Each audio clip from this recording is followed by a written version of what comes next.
L'enjeu, ce n'est pas d'avoir la foi, parce que dans la spiritualité, on n'aime pas les gens qui ont la foi. Vous voyez, c'est même des esprits faibles. Il s'agit de connaître comment le Créateur agit dans sa création. Et c'est ça, c'est là où se fixe, je dirais, la différence, ce qu'on appelle la ligne de démarcation entre la spiritualité et la religion. Il n'y a pas de manipulation dans la spiritualité parce qu'on vous enseigne la loi. Dans la religion, oui, parce qu'on ne vous enseigne pas la loi. Problème. L'Asie, la Chine et l'Inde n'ont pas eu besoin du christianisme et de l'islam pour être là où ils sont. D'où vient-il que les Africains soient accrochés au christianisme et à l'islam pour s'en sortir? Que dans cette image, Jésus il est marié avec Marie de Madeleine, il a une descendance, donc c'est un homme tout à fait comme nous, pas le fils de Dieu comme on l'entend. Quand les Européens vivaient encore dans des huttes, étaient extrêmement primitifs, ne connaissaient ni l'astronomie, ni la philosophie, absolument rien. Et alors qu'en Afrique, c'était déjà extrêmement développé. Après avoir réfléchi plusieurs années, et j'ai compris finalement que tout ce que nous sommes en train de faire, c'est de la distraction. Il faut sortir véritablement de cette adolescence retardée pour mettre en place des mécanismes, encore toucher des questions de fond et trouver des solutions de fond. Et ça... Nous sommes sans doute en train de vivre la fin de l'hégémonie occidentale sur le monde. Si on continue à faire comme avant, alors nous perdrons définitivement le contrôle. Et alors ce sera l'effacement. Je peux vous le dire avec certitude. Nous savons que les civilisations disparaissent, les pays aussi. L'Europe disparaîtra. Mesdames et messieurs, je vous salue au nom des ancêtres, que leur paix soit avec vous. Aujourd'hui, vous vous en doutez, nous revenons sur le Kush Kamit Congo, mouvement cher à Baba Kinkela Ouamajulu. Et donc, c'est avec lui que nous allons devoir partager sur une leçon ayant trait à la gnose. La gnose, ce n'est pas moi qui vais l'expliquer, et je préfère qu'il soit là lui-même pour qu'il vous en parle.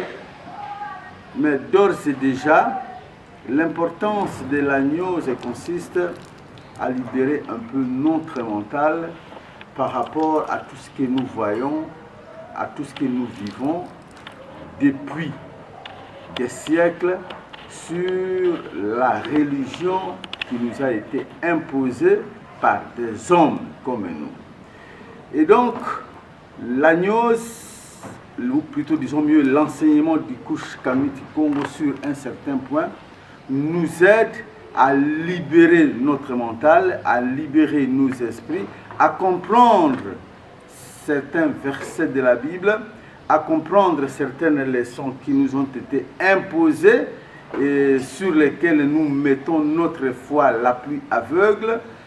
Et nous, à notre niveau, nous ne pouvons pas l'expliquer outre mesure parce que de plus en plus, les gens ne croient pas du tout à ce que nous disons, parce qu'ils ont été victimes des leçons qu'ils ont lues dans la Bible. Ça a été intériorisé, et donc tout ce que nous pouvons leur dire aujourd'hui, c'est du n'importe quoi, c'est de la tradition africaine diabolique, et donc les Africains, pour n'avoir rien inventé, n'ont rien aussi à suggérer à l'humanité, en tout cas surtout pas sur la matière ayant trait à la spiritualité, parce qu'ils ont été incapables d'inventer quoi que ce soit. Ils n'ont pas de discours à donner à l'humanité sur le plan spirituel, parce que sur le plan matériel, ils ont prouvé leurs limites. Et donc, mesdames et messieurs, étant africain moi-même, je ne saurais pas du tout continuer sans chercher à utiliser des béquilles extérieures qui me permettraient de vous amener à la compréhension d'un certain nombre de choses qui vous ont été imposées et qui vous ont transformé tels en des bêtes humaines, à des gens qui sont devenus la chose des autres. Et donc pour nous, la base du chaos négro-africain n'est autre chose que cette déviation ces impostures amenées par les gens venus d'ailleurs à travers ce que eux ont appelé la parole de Dieu. Et donc, Baba Kinkela est là. Il va expliquer un certain nombre de choses par rapport à l'enseignement du Kush Kamit Congo. On va devoir l'écouter et par la suite, nous allons essayer un peu de commenter. Suivez. Iamotep, bienvenue dans le Kush Kamil Congo et dans l'Académie du Père Ankem Teoti. Bienvenue à tous ceux qui nous suivent régulièrement. Aujourd'hui, vous êtes avec votre mood Kanefela Koutinetier et nous sommes aussi invités, où nous avons Baba Kinkela aujourd'hui, où nous allons lui poser quelques questions concernant certains sujets qu'il a posés après beaucoup de demandes. Donc aujourd'hui, nous sommes avec Amasu Baba Kinkela Wamazulu, Kufu Imhotep Shango. Iamotep. Alors, pour commencer d'abord, on va demander, Baba Kinkela, c'est quoi que tu es en train de lire en ce moment? Je suis juste en train de me dégourdir la langue avec les Médunetchers.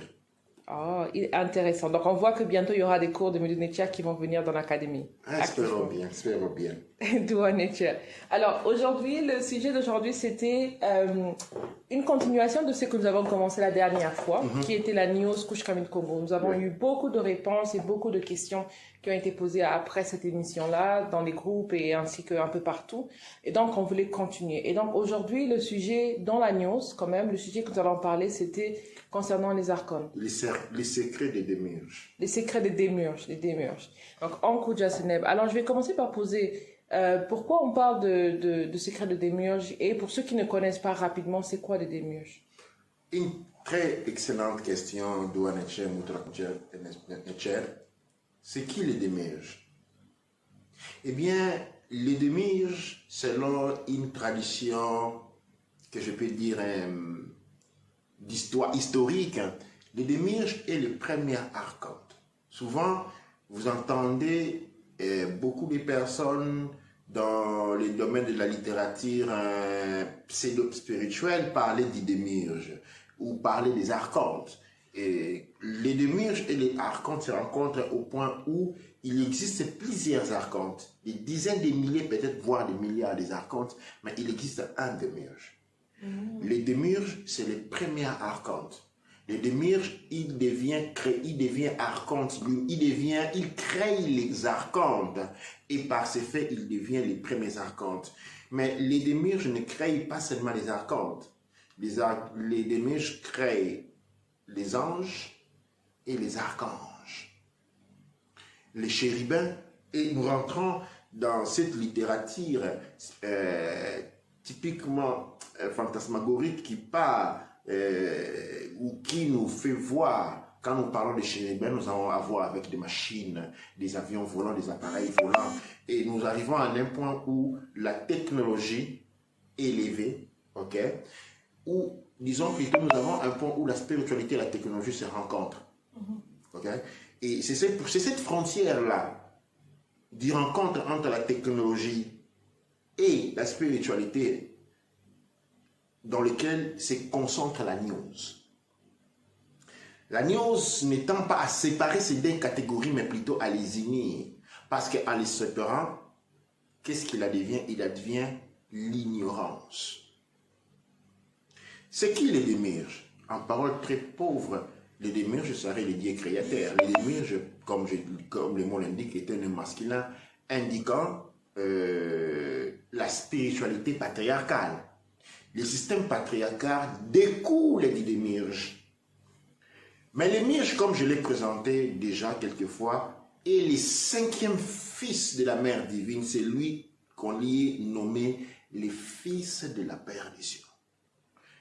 La mère d'origine a commencé par avoir deux couples de jumeaux. Un couple de jumeaux, pardon, qui sont les Abgals.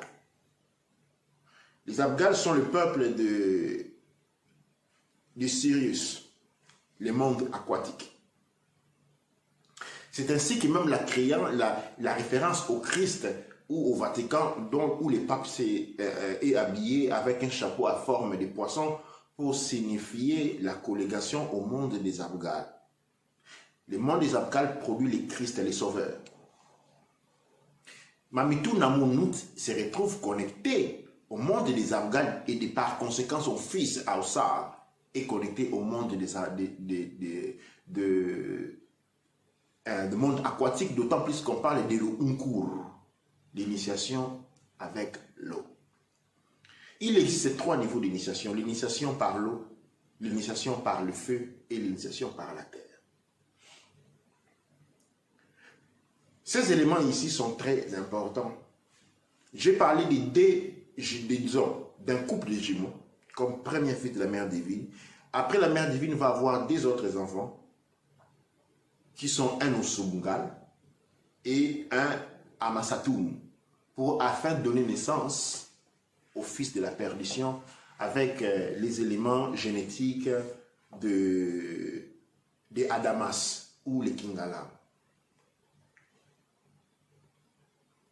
Disons ce que du point de vue historique ou de la cosmologie, il est tout simplement rapporté que la mère divine se lance dans un jet de création. Et durant ce jet de création, une erreur va être commise. Et de cette erreur va naître le mal. De cette erreur de la mère des origines va naître l'obscurité. Et bien cette obscurité n'est rien d'autre que les démiurges. Les démiurges qui s'installent et s'autoprogramment comme les dieux Dieu le Père.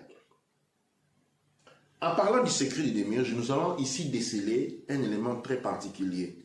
Un élément qui a toujours été devant les yeux de tout le monde, mais dont beaucoup de fois on ne s'entend pas, on n'a pas pu déceler les contenus. Je vais prendre les lieux du démiurge en examen. Je vais prolonger l'examen que j'avais commencé la fois dernière. L'idée du démiurge dit avoir créé l'homme, ok, et la femme parce que c'est un Dieu d'amour, ok, un Dieu d'amour et un Dieu miséricordieux. Cependant, il les laisse nus, parce que la nullité dont on parle dans la Bible et dans la Torah, disons, n'est pas une nullité en tant que manque d'habit. La nullité ici, c'est la nullité où on n'a pas d'esprit. On n'a pas d'esprit.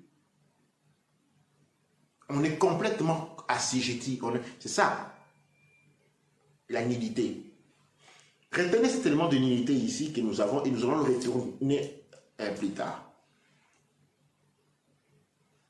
Quand cette nullité a été enfreinte, c'est-à-dire le serpent, c'est lui qui a été condamné et devient par la suite le diable, apporte à l'homme, d'abord à la femme, après à l'homme, la connaissance du bien et du mal. Ok? Et l'homme découvre être né, c'est-à-dire l'homme découvre qu'il était ignorant de tout ce qui s'est passé. Il découvre être ignorant de son propre état d'esclavage. Parce que souvenez-vous, les documents découlant de la Torah disent tous, esclaves, soyez soumis au Christ. Comme je l'ai dit là auparavant, esclaves, soyez soumis au Christ. Pardon, esclaves, soyez soumis à vos maîtres. C'est-à-dire, nous avons les documents découlant de la Torah qui appellent, qui exigent aux esclaves d'être soumis à leur maître. Donc, nous avons en premier lieu le point d'origine même de l'esclavage. Nous savons d'où elle vient. Elle vient du patriarcat. Le patriarcat vient de la Torah et de la culture du démiurge. Ensuite, il dit, en fait, vous devez être soumis à vos maîtres comme vous l'êtes au Christ. La soumission au Christ étant regardée par la lecture simple comme un état d'esclavage. Ainsi, vous vous retrouvez dans beaucoup de religions où il est clairement dit que vous êtes l'esclave de Dieu, que vous êtes l'esclave du Christ, que vous êtes l'esclave, le nom s'allonge. Mais qu'est-ce que cela signifie, esclave? Esclave signifie obéissance totale et directe, soumission totale à ce que l'on vous demande de faire, sans jamais avoir la possibilité de réfléchir. En fait, l'état de l'esclavage ne tolère pas la connaissance, parce qu'un esclave doit être ignorant. Parce que l'esclave qui n'est plus ignorant va comprendre le jeu de l'esclavage et réaliser son état de servitude.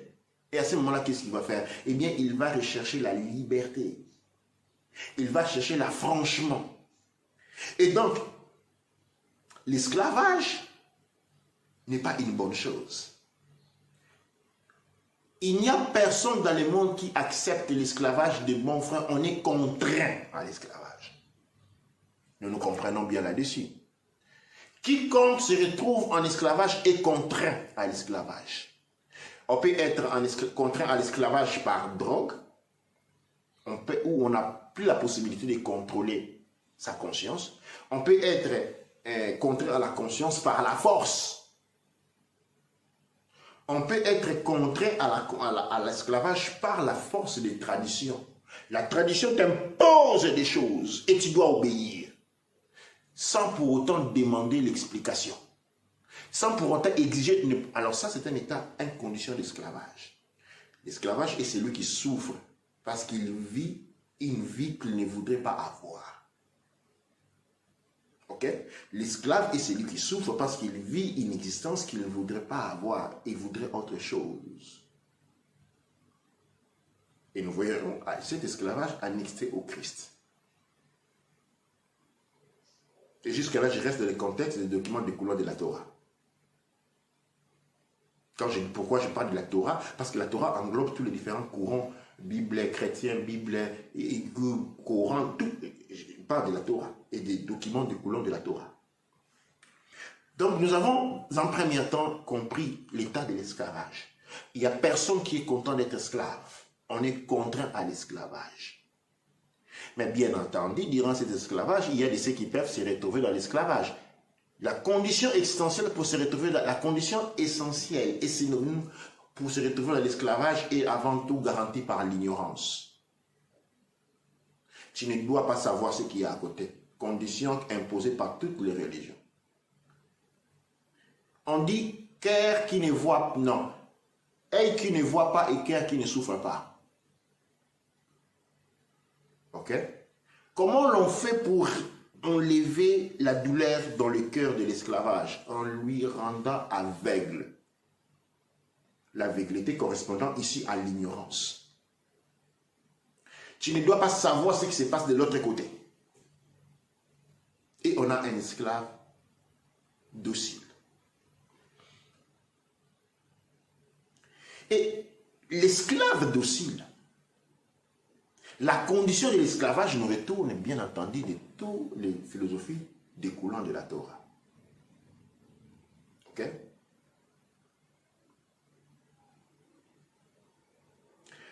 Cette condition d'esclavage peut trouver un autre point d'assimilation. Il existe dans les cours de l'évolution ou de la croissance physique de l'homme un état qui peut être assimilé à celui de l'esclavage, mais ne l'est pas. C'est l'enfance. En fait, l'enfant, d'une certaine manière, n'est pas un esclave, mais sa vie est dépendante ou accrochée à celui de ses parents. L'enfant ne demande pas de manger, les parents se rendent compte qu'il a faim, on lui donne à manger. L'enfant n'a pas de volonté. Okay? Il fait ce que les parents lui demandent de faire. Bien entendu, cela peut prendre deux voies, les mauvais parents et les bons parents. Les mauvais parents sont ceux qui contraignent leur enfant à faire ce qu'ils veulent et ce qu'ils veulent, leur volonté. Les bons parents sont ceux qui essayent de comprendre aussi ce que l'enfant veut. Mais dans une manière ou d'une autre, parlons d'un bébé, d'un tout jeune enfant. Le tout jeune enfant n'a autre possibilité de connaître l'existence qu'à travers les actions et les paroles de ses parents. C'est pourquoi, dans les documents découlant de la Coran, on dit que vous mériterez le royaume. Ceux qui sont comme les enfants mériteront le royaume des cieux. Qu'est-ce que cela signifie être comme des enfants? Beaucoup vont se lancer des insinuations trompeuses pour disant non, l'innocence. C'est quoi l'innocence? Attendez. La religion chrétienne dicte que dès que l'on est après la 3e semaine, on s'est chargé du péché originel. Donc l'enfant à 9 mois est un grand pécheur déjà. Donc ça signifie qu'on perd l'innocence à 3 mois, à 3e semaine. Parce que l'on est déjà assimilé au pécheur. Ok?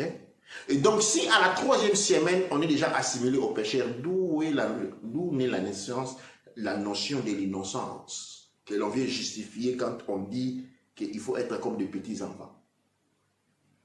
Fausse lecture. La vraie lecture est la suivante. Il ne s'agit pas de l'innocence.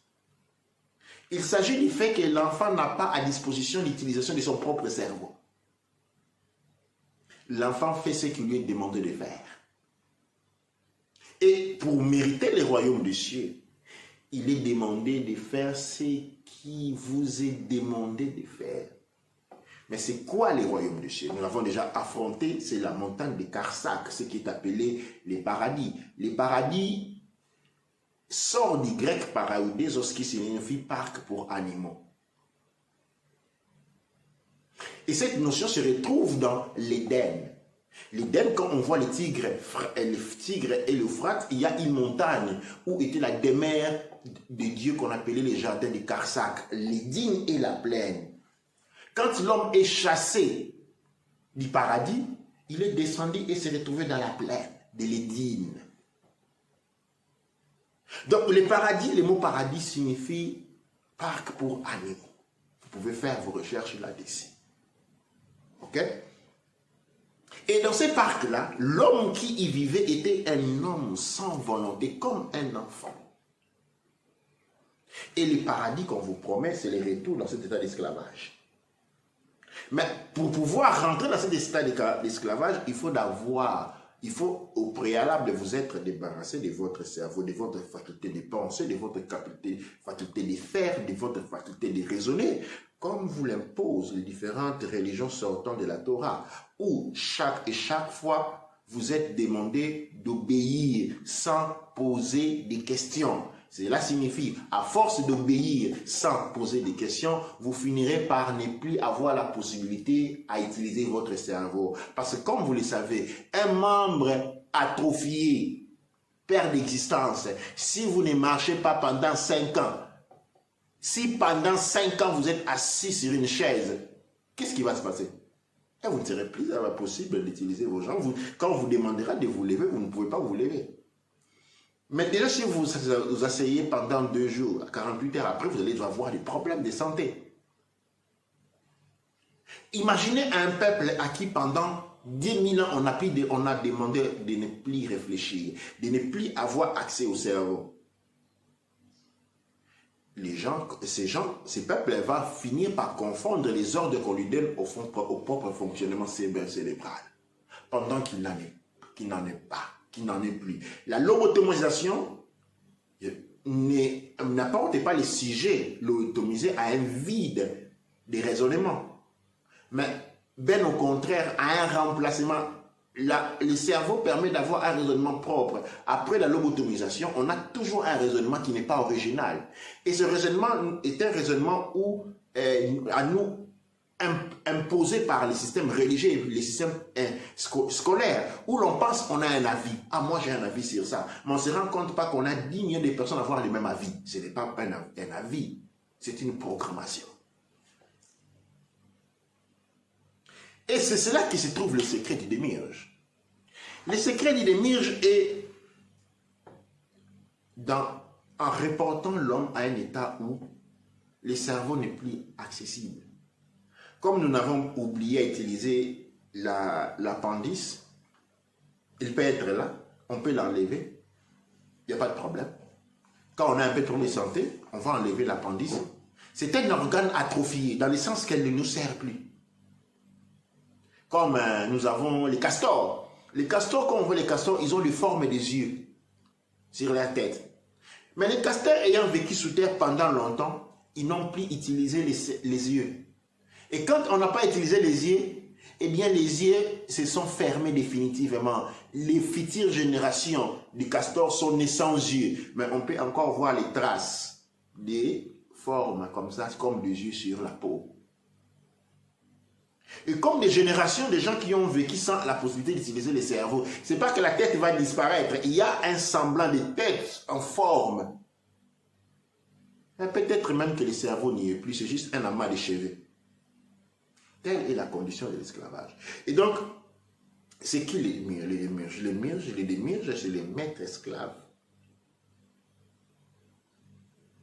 Il est le créateur d'un monde cloué dans l'esclavage, dans les peines, la souffrance, car il dit les salaires de tout péché est la mort. Il ne promet que la mort, il ne promet pas les pardons. Sinon, on dirait qu'il sera en contradiction, parce qu'il dit le salaire de tout péché est la mort, et puis il dit je vous pardonnerai. Je vous pardonnerai après que vous êtes mort. Les pardons durant la vie, non. Il permet à l'homme la souffrance pour manger leur pain. Il ne dit pas que l'homme souffrira l'homme vivra de la joie découlant de la réalisation de ses œuvres. Il ne dit pas que la femme vivra des joies à la vie de l'enfant qu'elle a partagé avec des peines. Il dit que tu partiras après des vagues de peine et tu mangeras à la sueur de l'enfant et que tout péché te portera à la mort. Mais ces péchés qui portent à la mort, c'est lesquels? Les péchés qui portent à la mort, c'est tout simplement la connaissance découlant du serpent inquiet et le Christ. C'est ça les péchés qui portent à la mort. Et de par cette conception, toute faculté intelligible est un péché. Raisonner est un péché. Parler de la science est un péché. Fabriquer des voitures est un péché. Avoir une télé, c'est un péché. Parler comme je suis en train de le faire, c'est un péché. La seule chose qui n'est pas un péché, c'est obéir aux injonctions des démiurges. C'est quoi les injonctions des démiurges? C'est travailler, travailler et travailler comme un cheval, sans jamais rien avoir en retour. Mais pour que cet état de choses puisse fonctionner, il faut au préalable que l'homme soit comme un enfant. Il faut au préalable que l'homme soit comme un enfant. Ça signifie quoi un enfant? Un état psychologique, mental, spirituel pour lequel on accepte tout. On ne questionne rien. Parce qu'un enfant, l'enfant tel qu'un enfant ne questionne pas. Il peut pleurer, mais l'enfant ne questionne pas. Il n'a pas cette faculté. Et les documents découlant de la Torah disent très bien cela. Heureux ceux qui sont comme des enfants, car ils mériteront le royaume du ciel. Heureux ceux qui n'ont pas de cerveau. Heureux les lobotomisés, car ils mériteront le royaume du ciel dans les sens où ils seront des acteurs, ils seront des esclaves. Pendant très longtemps, nous avons œuvré et nous n'avons eu autre Dieu que les démiurges. Et nous pouvons voir les démons de démiurges. Regardez autour de vous, qu'est-ce que vous trouvez? Vous trouvez les réalisations de ces promesses. C'était quoi les promesses des démiurges? Que l'homme souffrira la sueur de son enfant. Et qu'est-ce que vous avez? Eh bien, vous avez la souffrance. La femme donnera naissance par des grandes douleurs. Et qu'est-ce que vous avez dans le monde? Les viols des femmes, les viols sur les petites filles, les femmes sont maltraitées par leurs maris partout dans le monde, la diminution de la condition sociale de la femme, ou aucune reconnaissance de l'association sociale de la femme du tout. Après, nous avons, car tout péché sera récompensé par la mort. Regardez autour de vous. Regardez ce qui se passe en Ukraine. Regardez ce qui se passe en Palestine. Pour n'en citer que quelques-uns. C'est quoi? Car le salaire du péché est la mort. Voici les secrets du démiurge.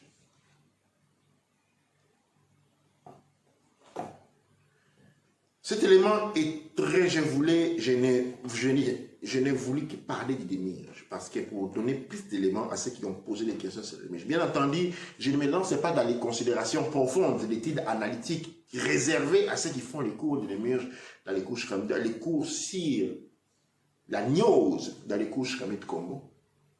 Mais ici, aux couches Kamit Congo qui sont dans l'étude, à tous les mondes Kamit, j'ai voulu donner un élément, offrir une possibilité de vision profonde dans la matière.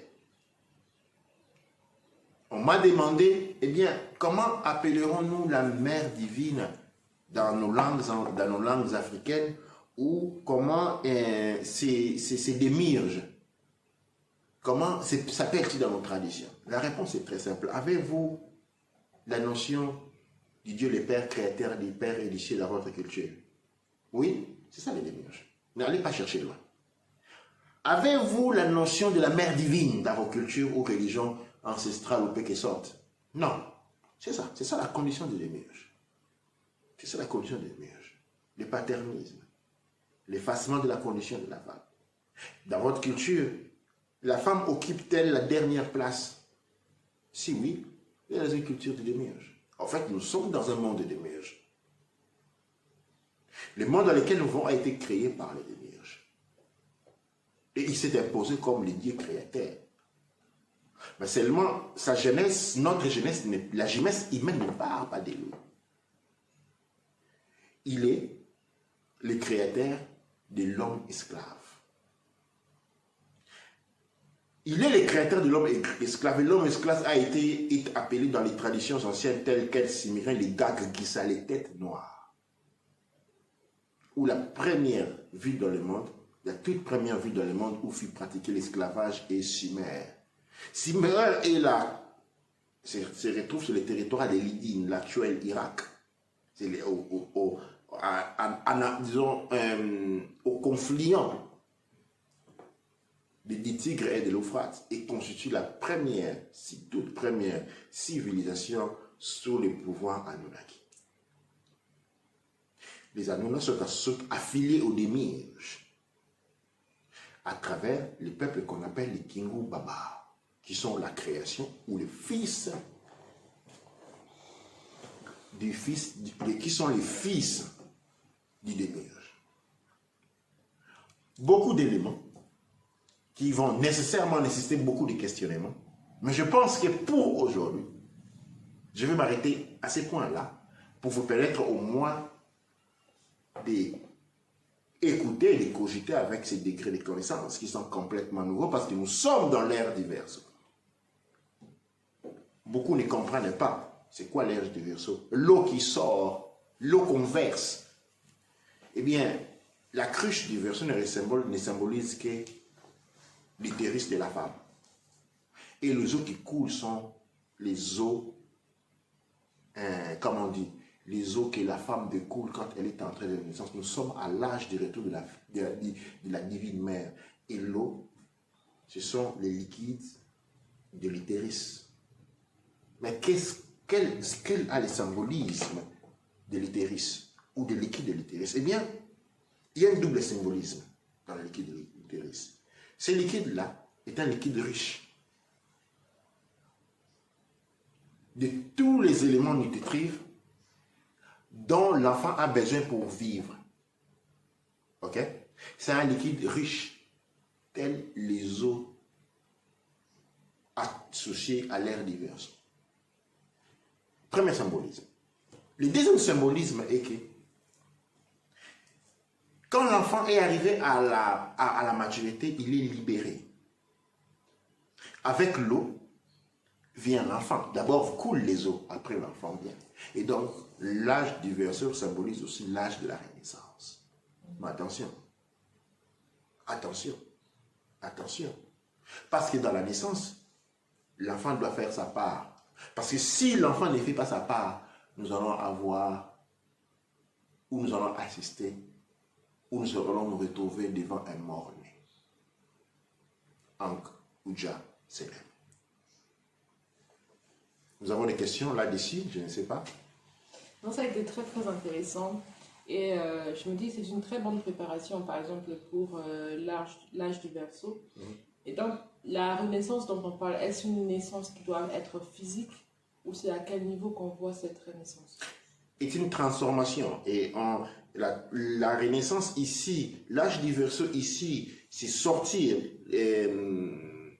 Le symbolisme est que dans l'utérus, on est quand même dans l'obscurité. L'enfant de l'utérus ne connaît pas le monde extérieur, il ne connaît pas la lumière. Ok? Et en sortant de l'utérus, il sort de l'ignorance. L'âge du Verseau symbolise la sortie de l'ignorance. Et en sortant de l'ignorance, on sort du paternalisme. Et on va vers la connaissance. La lumière, c'est les matriarcats, les maternalismes. Ok? Et ici, cette renaissance est en fait pour nous une transformation. Parce que toute naissance n'est qu'une séquence de transformation. Nous devons nous transformer pour que nous puissions sortir de cette cruche, sortir de l'obscurité paterniste et marcher vers la lumière du matriarcat de la divine mère des objets. Donc, Oudja, c'est même.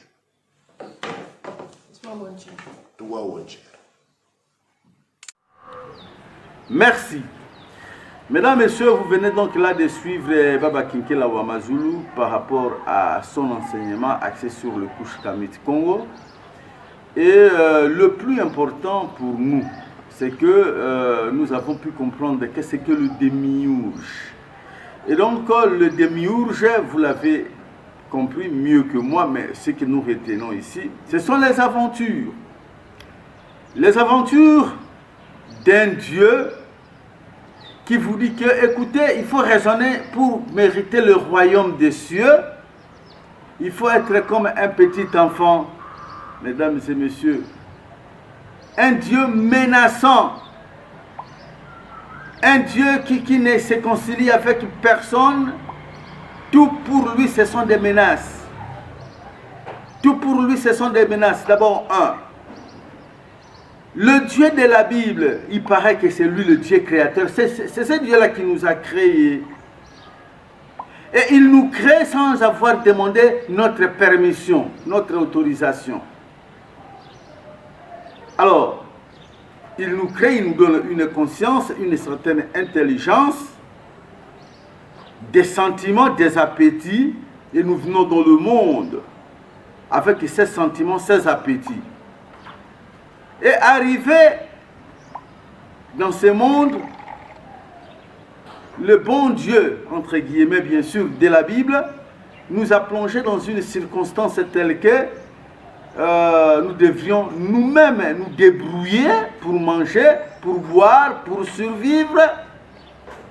Et les conditions ne sont pas réunies pour nous permettre cette vie sur la terre. Et donc nous sommes tenus de nous débrouiller. Et il va jusqu'à dire à l'homme que, écoutez, tu dois vivre de la sueur de ton front. Et la femme, pour te multiplier, tu dois souffrir. Et il paraît que tout ça est dû du fait qu'Adam avait péché. Et Adam a péché parce qu'il s'est retrouvé en face d'un fruit défendu, le fruit le plus attrayant du jardin. Est-ce que vous comprenez ce genre de monsieur? Un Dieu qui a ses enfants et qui prend le fruit défendu, un fruit très attrayant, il le peint et contenant le poison. Un fruit qui contient le poison, lui, le Dieu très bon, paraît-il, il va se permettre de mettre un poison dans le jardin, dans un jardin où devaient jouer ses enfants. Il place un poison dans ce jardin-là. Mesdames et messieurs, et sachant l'incapacité de son enfant de pouvoir résister à la traite diabolique de ces fruits défendus, l'enfant mange le fruit. Et Dieu, ce Dieu-là prétend qu'il est le tout-puissant, l'omniscient, il connaît tout. Donc, parce que ce Dieu connaît tout, ça suppose que ce Dieu savait déjà que son enfant, que lui, l'omniscient, avait placé dans un jardin. Donc ce Dieu-là savait très bien que cet enfant ne pouvait pas résister à la traite diabolique du fruit défendu. Et donc, c'est lui qui avait piégé l'enfant parce que d'avance, parce qu'il est omniscient, d'avance, il savait très bien que l'enfant ne pouvait pas résister à la traite diabolique de ces fruits, mais il a quand même placé ces fruits là-bas pour qu'un jour l'enfant, attiré par ces fruits, tombe sous le coup de cet attrait, de cet appât. Et le tort qui a tort, ce n'est pas Dieu qui avait placé ces fruits là-bas, c'est l'enfant qui a été frappé par la traite diabolique de cet appât, c'est lui qui a tort. Mesdames et messieurs, soyons des hommes, essayons un peu de réfléchir sur la nature même des choses que la Bible, entre guillemets la parole de Dieu, nous a apportées. Mais soyons des hommes, réfléchissons un peu. Un Dieu omniscient qui connaît tout d'avance, qui place le fruit défendu dans un jardin où est censé tourner ses petits-enfants, et ce fruit défendu contient le poison. Et, curieusement, quand les enfants avaient mangé ce fruit défendu, ils se sont retrouvés nus. On ne sait pas trop expliquer le rapport entre la nudité et le fait de manger le fruit défendu. Il n'y a que le diable lui-même et le bon Dieu qui connaissent ses secrets. Nous les hommes, on ne connaît pas du tout ça. Et donc voilà un monsieur comme ça qui nous place dans des circonstances difficiles dans lesquelles on ne pouvait même pas se retrouver. Et à la fin, nous tombons sous le coup de ces fruits défendus. Et pour punition, pour manger, pour survivre, tu dois beaucoup travailler. Alors, devenu malheureux dans cette terre où il faut se débrouiller pour la survie, le bon Dieu, au lieu de se limiter à la mort, parce qu'après avoir mangé le fruit défendu, on a été condamné à mort, on devait mourir.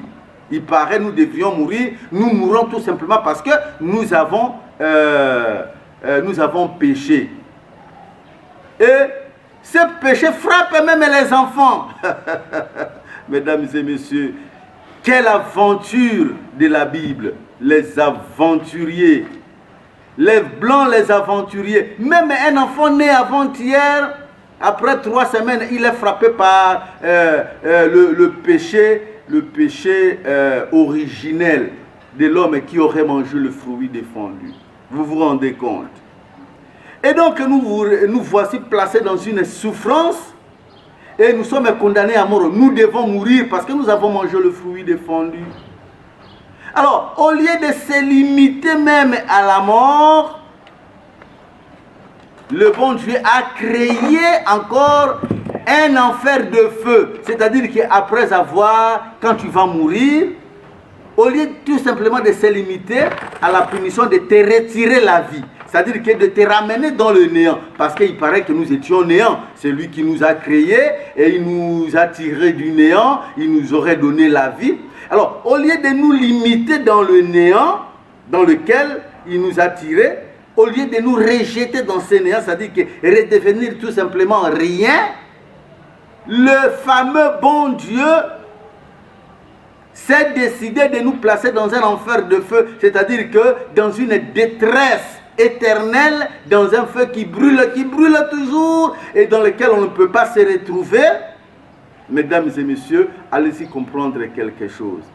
Mais la justice la plus élémentaire serait que, non, écoutez messieurs, je t'ai donné la vie, mais parce que tu ne le mérites pas, parce que tu as péché, je te retire la vie, c'est plus clair.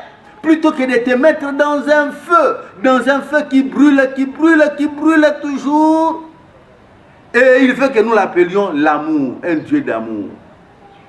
Voyez-vous? Tout ça, c'est du n'importe quoi. C'est malheureux, vraiment c'est malheureux de voir toutes ces choses. Et les hommes, et particulièrement les hommes noirs, mettent toute leur foi la plus aveugle dans des imbécilités, dans des idioties de ce genre.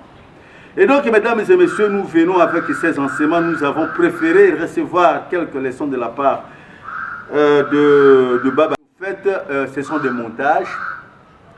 les démiurges, tout ça, toutes ces histoires, ça n'a rien à voir avec l'origine de toutes ces choses, rien à voir avec le bon Dieu, parce que le Dieu qui est à l'origine de toutes ces choses, c'est nous-mêmes. Nous sommes ses enfants, nous sortons de lui. Le vrai Dieu, c'est le Dieu d'amour. Si toi, un homme, tu ne peux pas te permettre de rendre le mal à ton enfant à cause de l'amour que tu as à l'égard de ton enfant. Même si ton enfant arrivait à t'injurier aujourd'hui ou à te mécomporter vis-à-vis de toi, tu ne peux pas tout de même te permettre de tuer ton enfant, et à plus forte raison, tu ne peux pas le jeter dans un feu qui brûle éternellement. Tu ne peux pas le faire parce que tu es plein d'amour. Mais le Dieu de la Bible, mes chers amis, et par peur, parce qu'on a peur de lui, on l'appelle le Dieu d'amour. Quel amour! Quel amour peut-on constater dans le chef de quelqu'un qui te crée et qui te place dans des conditions impossibles de survivre, et parce qu'il n'y a même pas de la nourriture suffisante pour survivre, les gens se permettent de voler, de tuer leurs frères. Simplement à cause de la souffrance sur la terre, les gens se permettent n'importe quoi, tout simplement parce que sur la terre il y a beaucoup de souffrance, et donc ce Dieu-là, et donc, mesdames et messieurs, il connaît tout ça, il est conscient de tout ce qu'il fait. Mais il est toujours Dieu d'amour, après avoir créé tous ces méfaits. Alors, là, merci à vous, Baba Kinkela, pour avoir expliqué toutes ces choses. Ce n'est qu'un démiurge. Un Dieu qui menace, ce n'est pas lui. Le bon Dieu, ce n'est pas lui l'origine de toutes choses, ce n'est pas lui le Dieu d'amour. Et donc, il vous appartient à vous, mesdames et messieurs, qui nous suivez en ces moments, de comprendre que la Bible n'est pas la parole de Dieu. La Bible est une histoire montée de toutes pièces par des hommes qui ont attribué à Dieu des paroles qui ne lui concernent même pas. Ce sont des hommes qui ont inventé des histoires pour tenter de dominer les autres. Et aujourd'hui, il est temps que l'histoire de cette frange de l'humanité qui a voulu s'imposer, qui a voulu dominer les autres hommes sur la terre, il est temps, disais-je, que leur histoire arrive à un terme. Voyons voir ce qui va arriver après la guerre de l'Ukraine. Nous sommes absolument convaincus que les choses sont en train d'évoluer et que tous ces bandits qui ont créé des histoires, qui ont inventé des choses et les ont attribuées à Dieu, qu'ils soient de l'Orient ou de l'Occident, ces messieurs doivent compter le jour de leur domination sur les autres hommes. À vous qui aviez eu suffisamment d'intelligence pour pouvoir interpréter, comprendre le discours que nous venons de développer tout à l'heure, nous vous saluons au nom des ancêtres. Et donc, n'oubliez pas de suivre toutes nos émissions à l'internet dans Negro Spiritual TV. Vous écrivez Negro Spiritual, un peu en anglais, en un mot, Negro Spiritual TV. Et donc, vous allez devoir retrouver toutes ces émissions que vous suivez aujourd'hui en direct de notre chaîne. Que la paix des ancêtres soit avec vous. La prochaine émission, c'est déjà la semaine prochaine. D'ici là, portez-vous bien. Soyez bénis au nom des ancêtres.